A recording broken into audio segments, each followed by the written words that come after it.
Je vous salue tous au nom de notre Seigneur et Sauveur Jésus-Christ. La paix c'est une union sur la carrefour Oyo, il y a Esika Oyo, dans ce carrefour. Au nom de notre Seigneur et Sauveur Jésus-Christ, na c'était là qui koya pour partager na bino na mokolo ya dimanche à l'élo. Je pense que Malamingi tozotambola d'ici par là on a côté ya toko opanza sango malamu oyo, le message ou l'évangile de Jésus-Christ. Et je pense que toza awa même dans la chaîne Nabiso, il y a YouTube, tous les réseaux sociaux, quelqu'un peut nous suivre aussi. Peut-être de loin ou de près, au pôle Nabiso. Et au Kozala béni. Et parce que la Bible dit, la parole de Dieu, tant qu'elle a annoncé, proclamé quelque part, elle amène la bénédiction. Et parce que Dieu dit, il envoya sa parole. Et la parole de Dieu les guérit. Voilà pourquoi je pense que dans le cadre où il y a awa na carrefour oyo. Je pense qu'ils ont au commandement dans l'avenue de la Gombe. Ils ont awa pour partager le bananzambe. Na mutunyon soit la biso. Eza la musika to pembeni. Alors na kosenga na yo mon frère, ma sœur, même oza musika oyoka ochama toyi na yo. Soki pe o na biso na nzela na bilingili, na bilili pardon, au bien de image. Et tant que spectateur, et tant que auditeur, de loin ou de près, et je vous demanderai d'écouter le message du temps de la fin. Voilà pourquoi nous avons partagé, on a annoncer le message Oyo Yata Munasuka. Parce que la Bible dit qu'au temps de la fin, la foi de beaucoup de gens va diminuer. On dit Maïba Tebele et Kokita. Nous avons un mot d'ici par là. Les gens aiment beaucoup plus le plaisir que la parole de Dieu. C'est ainsi que tu as awa la tongwa lelo afin que tu partages ton lobela ilobana zambe.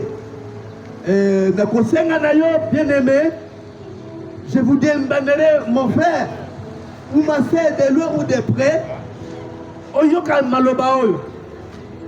Dieu a kopambola yo. Le Seigneur Jésus-Christ va te bénir en écoutant seulement la parole. Parce que nous connaissons dans Apocalypse chapitre 1er. Dans Apocalypse chapitre 1er, la Bible dit, dans Kotana Yango, nous connaissons dans Révélation, et Moniseli Yohan.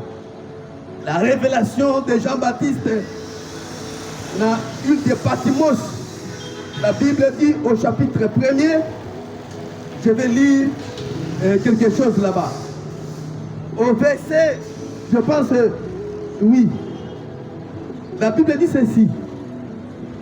Apocalypse chapitre 1er. Il dit ceci. Au verset 3e. Il dit, la Bible dit ceci. Heureux celui qui lit et ceux qui entendent les paroles de la prophétie qui gardent les choses qui y sont écrites, car le temps est proche. Je viens de répondre ça. La Bible dit ceci, dans le livre où Apocalypse de Jean, au chapitre 3e, au chapitre 1er, verset 3e jusqu'en bas, 3e verset, je peux dire, la Bible dit ceci. Heureux celui qui lit et ceux qui entendent les paroles de la prophétie et qui gardent les choses qui y sont écrites, car le temps est proche. Il veut le mettre esengo na baenyonso bazoyoka pe bazokotanga maloba na lisakoli oyo. Esengo na mutu nyonso wakotanga simplement Bible. Simplement, celui qui va écouter la parole de Dieu, celui qui va lire cette parole, il va le mettre à la erreur. Et la joie, c'est dans la parole de Dieu. Voilà pourquoi, même dans l'élo ici, donc on a dimanche à l'élo,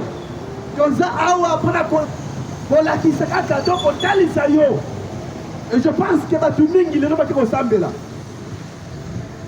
beaucoup de gens sont partis à l'église. Oui, c'est bien. Mingi bateki banda kuna bango. Okomona ba Congolais 90% ba Congolais bazo kosambela. Mais est-ce que la parole de Dieu oyo yoka ozo chango na misala? Est-ce que tu lis la parole de Dieu et que tu écoutes la parole de Dieu? Est-ce qu'ils ont pratiqué? Voilà pourquoi, mon frère, voilà pourquoi, ma sœur, de loin ou de près,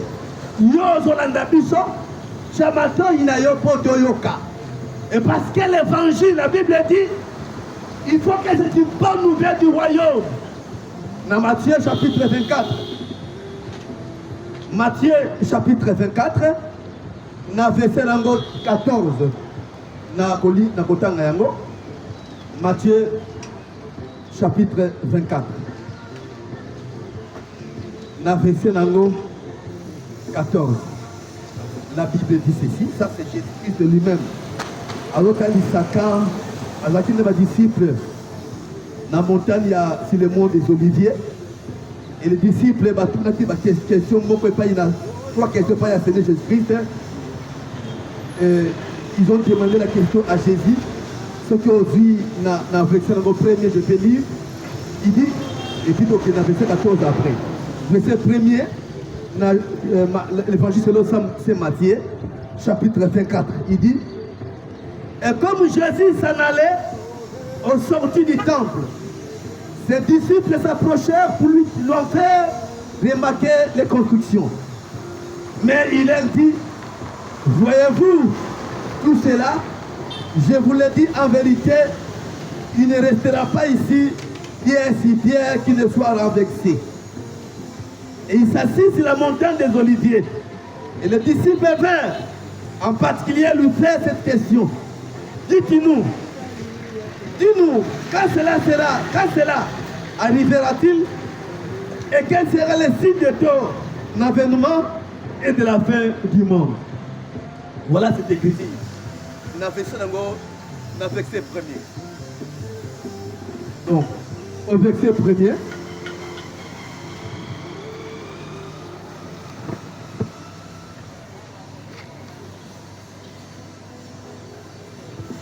dans le verset premier. Donc, ce qui est OK maintenant. OK, dans le verset 14, hein? C'est là où je vais lire. Il dit, Matthieu 24, donc, dans le verset 14, il dit, cette bonne nouvelle du royaume sera prêchée dans le monde entier pour servir de témoignage à toutes les nations, alors viendra la fin. Donc, une question est posée, ou 3 questions ont été posées à notre Seigneur. Il dit, quand cela arrivera-t-il? Donc, parce qu'il a dit qu'il ne restera pas ici pierre sur pierre. Les disciples sur le mont des Oliviers, les disciples ont fait remarquer à Jésus-Christ la construction du temple. Le temple de Jérusalem, ou temple de Salomon, est encore rebâti.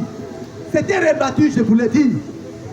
Alors quand le temple a été rebâti, parce qu'au cours des âges, le temple a été détruit. Et ce temple-là, Ezaki, le roi de Babylone, avec un détruit temple, il y a Salomon. Quand on a détruit le temple, il fallait, au temps de Esdras, Zambe a touché le temple dans les Juifs. On a rebâti le temple. Et le temple a été rebâti de nouveau. Donc après la destruction du temple par le roi Nabucodonosor, qui avait détruit le temple parce qu'Israël avait péché contre Dieu et Dieu avait fini ou fini le peuple d'Israël. Dans Jérémie, elle me dit que Dieu avait fini Israël pour le que ton peuple séjournera. Il sera déporté. Qu'on va détruire Mokaoyo par le roi Nabucodonosor. Alors un jour, le roi de Babylone, Nabucodonosor, a détruit le temple Wana. Parce que il y avait une prophétie. Prophétie est Zalaki et que le temple vous a détruit. Et le temple a été détruit au temps des rois de Jéconias. C'est de Gias ou Jéconias. Dans le moment où on a le temple a été détruit par le roi Nabucodonosor, roi de Babylone. Mais comme Dieu avait promis, on a rebâti le temple et au temps de Esdras, la Bible dit que le temple a été rebâti. Mais remarquez, maintenant, au temps de Jésus-Christ, parce que au temple de Jérusalem, on voit d'ici par là. Les gens quittaient partout pour aller adorer à Jérusalem. Donc Jérusalem, c'était un endroit où une ville d'adoration, un endroit où les gens venaient de partout pour aller adorer à Jérusalem. Nous avons remarqué même les uniques éthiopiens, à Outakine Égypte, à Outakine Éthiopie, à qui adorer à Jérusalem. Donc les gens quittaient Namokili Mabimba pour adorer à Jérusalem. Parce que c'était là le temple que Dieu, où Dieu avait fait bâtir. Et pas le roi Salomon, bien que détruit par le roi Nabucodonosor, mais au temps d'Esdras, le temple a été rebâti. Et tout le monde, partout au Bozala, parce qu'il y avait un seul Dieu dans le monde qu'on allait adorer, Natangwana. Le Dieu unique qui a créé les cieux et la terre. Le Dieu là était adoré à Jérusalem. C'est ainsi que même au monde, la femme samaritaine, il a dit que nous adorons cette montagne ici. Et les Juifs adorent là-bas à Jérusalem. Mais nous les Samaritains, vous voyez, donc l'adoration était beaucoup plus meilleure à Jérusalem. Dans le temple de Salomon, c'est Kuna Batu, qui est de quoi adorer. Et maintenant les disciples ont fait remarquer à notre Seigneur Jésus-Christ. Remarquez cette construction. Parce que le temple a été reconstitué. Le temple a été reconstruit par Esdras, par des pierres précieuses. Temple Wana et Salamaki, de manière spéciale. Une meilleure construction. C'est ainsi que ma disciple, même si Jésus, remarquez la construction ici. Dans la temple de Tongama. Dans la nege bambelir yango. Nege babongisa temple. Temple ezaki kitoko penza. Une bonne construction. Une meilleure construction. Bambelir. Bakaro kitoko wana. Bien bâti. Mais Jésus a dit aux disciples, ça ne restera pas ici, pierre sur pierre, qui sera renversé. Ce temple ici sera détruit. Sera détruit. Maintenant, les disciples ont posé à notre maître la question. Quand cela arrivera-t-il, où il ne restera pas ici, pierre sur pierre? Et quand sera le signe de ton avènement,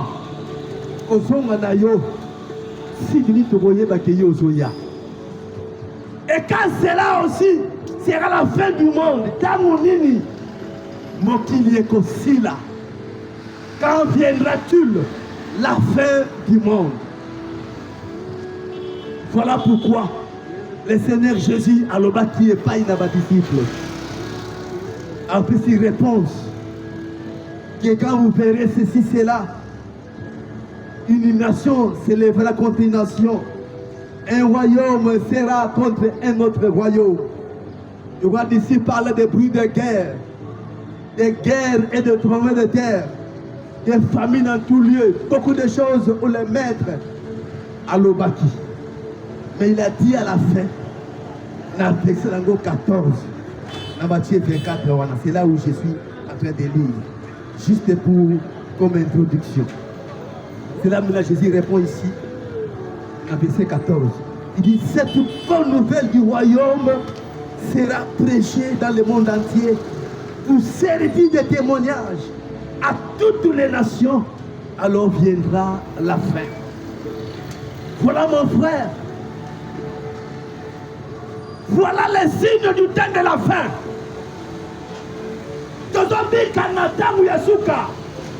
Il dit, un royaume s'élèvera contre notre royaume. Il dit, une nation. Ce qu'on suit dans le verset 5. Ah oui, car vous entendez parler de guerre et de bruit de guerre. Gardez-vous de cela, d'être troublés. Car il faut que ces choses arrivent. Mais ce ne sera pas encore la fin. Une nation s'élèvera contre une nation. Et un royaume contre un autre royaume. Et il y aura dans divers lieux des famines et des tremblements de terre.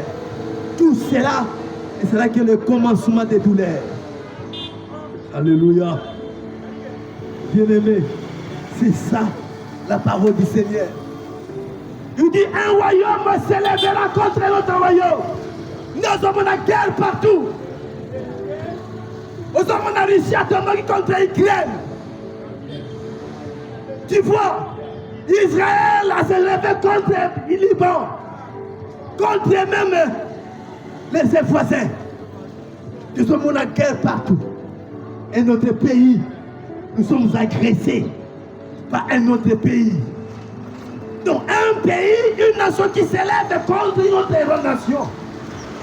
Mon frère, ma soeur, c'est l'écriture du temps de la fin. La Bible dit que vous verrez, quand vous verrez ces choses-là arriver, c'est là que le commencement des douleurs. Comme on a mboka musu tombo qui compte mboka mususu. Pour compter mususu. Tout ça on a awa dépendre mon abisso pembeni na Rwanda awa. Ils s'élèvent contre nous. Ils nous agressent pour rien. Parce que c'était signe du temps de la fin. La Bible dit, sont des signes précurseurs. Les signes avant-coureurs, les signes clignotants. Et autant il sait que nous sommes au temps de la fin. Il dit, un royaume s'élèvera contre notre royaume. Une nation s'élèvera contre une autre nation. Mon frère, il faut que relève ta tête. Ne soyez pas toujours distrait. Un jour, la parole de Dieu s'accomplira. Dieu n'est pas un homme pour mentir, ni un fils de la pour se repentir. Quand Dieu promet, mon frère, quand la parole de Dieu est prononcée, la Bible dit cela s'accomplira. Quand Dieu dit que la lumière soit, la Bible dit la lumière fit. Mais ça passe un peu des milliers d'années. Quand la parole de Dieu a été prononcée, mon frère, peu importe le temps qu'on soit, peu importe le dire qu'on soit, Atteint une année, 10 ans, 20 ans, 5 ans, même 1000 ans, voire même 1 milliard d'années. Cette parole de Dieu, que Dieu lui-même a prononcée, la Bible dit finira à s'accomplir. La parole de Dieu finira. Et Koko Kisama. C'est parce que Dieu qui a parlé. Quand il a dit la lumière soit, on la science dit, depuis que vous est Salama, il y a des billions d'années, des milliards d'années. Oui, c'est vrai. Mais c'est Dieu qui a prononcé la parole. Et un jour, Moïdi m'a dit, la lumière a apparu. On a vu la lumière apparaître. C'est parce que Dieu ne peut pas mentir. La parole de Dieu ne peut pas jamais faillir. Bien-aimé, toi tu peux faillir. Moi, je peux faillir. Les médecins peuvent faillir. Les hommes de la science failliront. Même les grandes intelligences, je peux le dire, ils failliront. Mais la Bible dit, la parole de Dieu ne peut jamais faillir. Dieu ne peut jamais mentir. Une chose que Dieu ne peut pas faire, c'est faillir. Dieu tout pour tout peut tout faire. Nzambe akosala nyonso. Mais le moko. La chose que Dieu ne peut pas faire, la chose que Dieu ne peut pas faire, c'est faillir. Toi, maman, t'es faillir. Papa peut te promettre. Dans son monde, dans son avion, dans son mituka. Je suis millionnaire. Mais papa wana a comme sang a pris un rendez-vous na yo. A comme faillir pris un rendez-vous na yo. Parce que c'est un être humain. Parce que tout homme est reconnu pour menteur. Seulement Dieu seul. Donc Dieu peut tout faire, mais il ne peut jamais faillir. C'est pour ça que quand Dieu promet quelque chose, la Bible dit il va. Il va accomplir les choses.